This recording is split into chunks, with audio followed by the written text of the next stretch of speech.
Bismillahirrahmanirrahim. Assalamualaikum warahmatullahi wabarakatuh.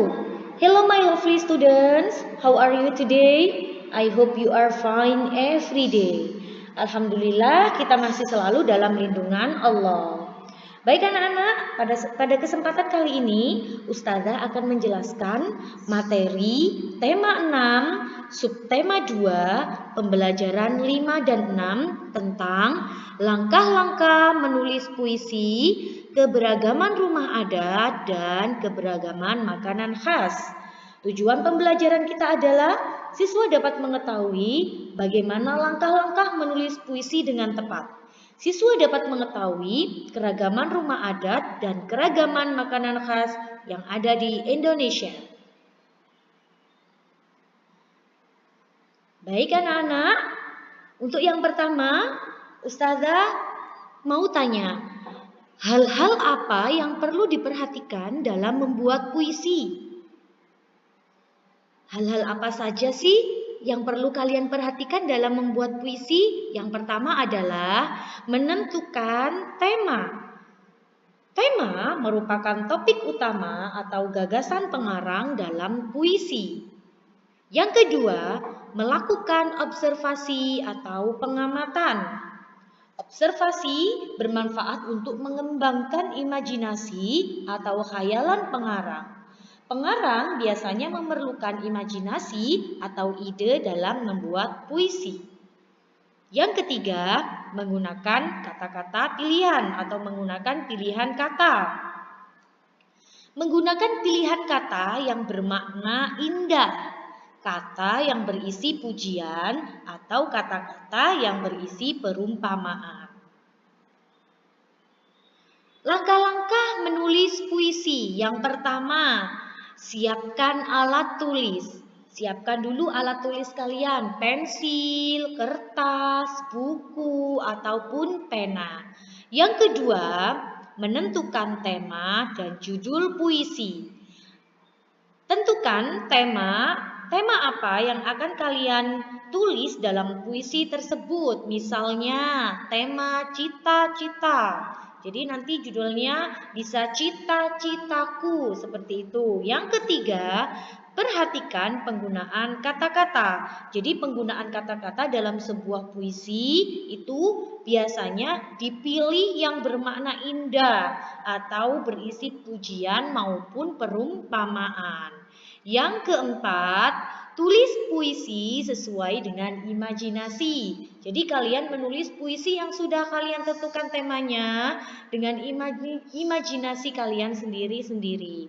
Dan yang terakhir, cek puisi dengan membaca berulang-ulang. Setelah kalian menulis puisi, jangan lupa untuk membaca berulang-ulang puisi kalian agar tahu sudah benarkah puisi itu, sudah benarkah puisi yang kalian buat, dan sudah sesuai dengan tema atau judul puisi yang kalian buat. Nah, bagaimana anak-anak? Sudah tahu ya langkah-langkah untuk menulis puisi sendiri? Nanti bisa kalian coba di rumah ya. Oke anak-anak, perlu kalian tahu ya, Indonesia itu memiliki bahasa daerah yang berbeda-beda sesuai dengan suku yang ada. Bahasa merupakan alat untuk komunikasi dan menyampaikan pesan. Dalam puisi kalian, bahasa merupakan hal yang penting untuk digunakan untuk menyampaikan pesan secara lisan maupun tulisan. Pernahkah kalian pergi wisata yang berbeda di daerah lain yang ada di Indonesia? Selain bahasa, mereka tentu memiliki keunikan yang berbeda-beda dengan daerah lain. Salah satunya rumah adat dan makanan khas yang ada di daerah mereka masing-masing. Nah, Ustazah di sini ada gambar-gambar rumah adat. Sudah ada yang tahu nggak? Rumah adat daerah mana sih ini? Rumah adat daerah mana sih ini? Langsung saja. Yang pertama, rumah gadang. Ini adalah gambar dari rumah gadang. Rumah adat daerah Sumatera Barat. Bentuk atap rumah gadang seperti tanduk kerbau. Lengkung atap rumahnya sangat tajam seperti tanduk kerbau. Badan rumah landai seperti badan kapal. Yang kedua,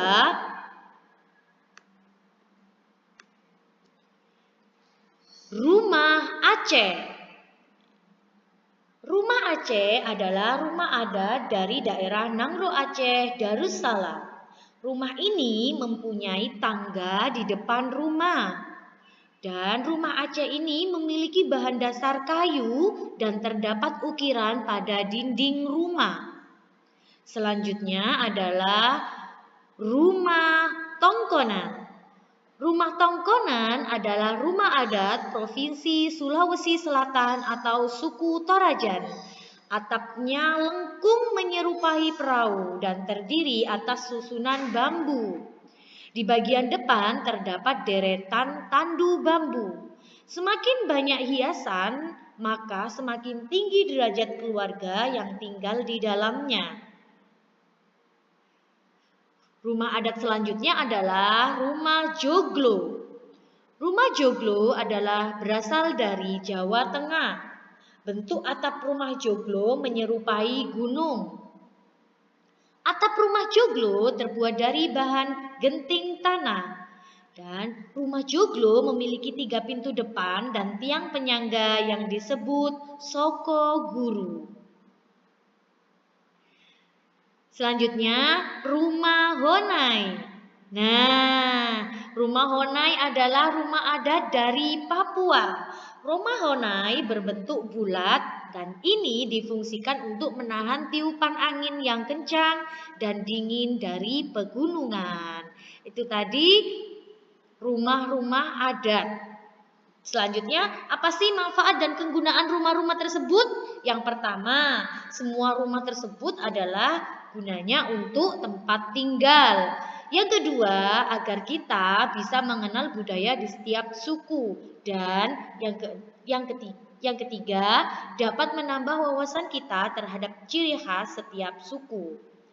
Persamaan dan perbedaan dari manfaat dan kegunaan rumah adat tersebut adalah persamaannya sama-sama untuk tempat tinggal dan perbedaannya adalah rumah adat tersebut sebagai tempat untuk menampung aspirasi kebudayaan dalam masyarakat adat tersebut. Jadi kegunaannya berbeda, ada perbedaannya ya untuk tempat menampung aspirasi kebudayaan. Kebudayaannya nanti ada berbeda-beda tergantung dari daerah masing-masing.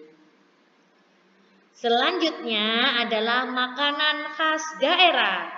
Yang pertama, makanan yang namanya soto Makassar.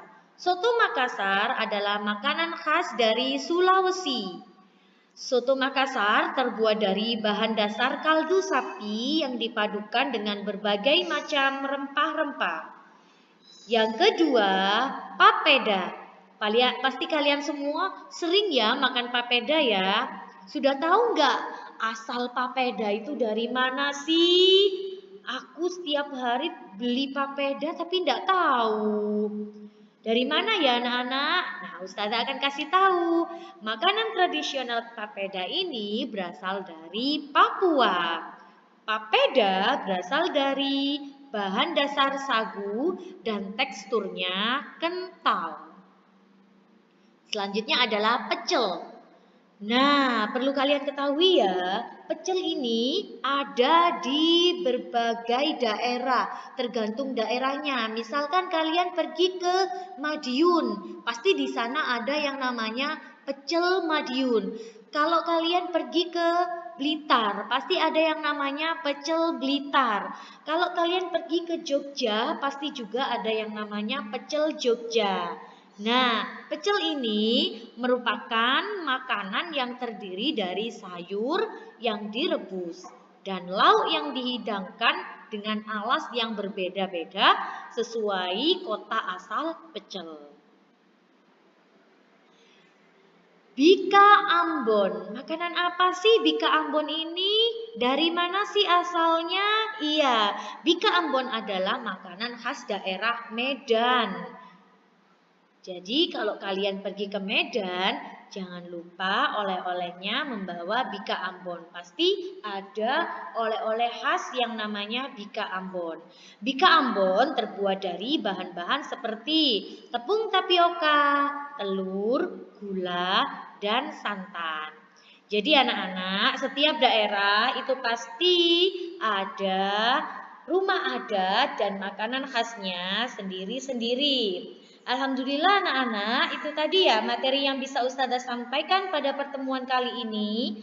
Ustazah mohon maaf bila ada kekurangan atau kesalahan dalam menyampaikan materi. Pesan dari Ustazah, don't forget to study at home, don't forget to pray on time, don't forget to read Holy Quran, obey your parents, and keep healthy. Wassalamualaikum warahmatullahi wabarakatuh. Thank you. Bye-bye.